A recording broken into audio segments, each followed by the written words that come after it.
Okay, so the investor we spoke to in the week, we were talking about this hybrid model, which is something that you've developed.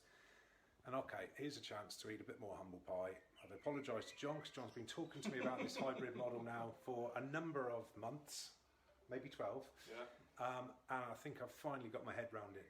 Maybe it's because it's affecting my bank balance in here, because I can see what you can bring in. Yeah.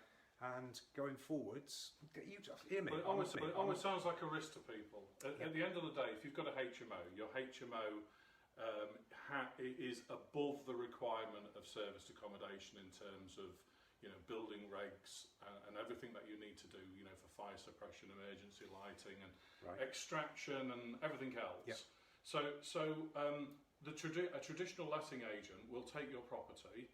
Yeah, and they will advertise it, and if they're having problems filling rooms and so on and so forth, you could end up with an asset which could, in theory, if it's full, generate you £2,500 maybe, if you're getting good room rates. Yeah. In the right areas. In the right sort of areas, yeah. You've got to know the area and what have you. You've got to know the tenant type and whether you do and don't need en suites. And obviously, there's a big push now more towards having en suites and even more than that.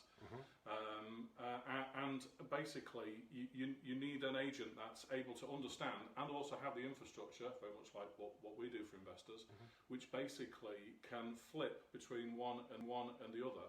So like we took this on with everything to do and HMO license and everything else, we've stalled the HMO license application at this moment in time because we've got so much demand for SA. So we'll carry on with the application and that will come through, but basically, you know, we can then obviously fill it with, not with tenants, but with guests, running it through my SA model, and basically we can turn something which, if it was full,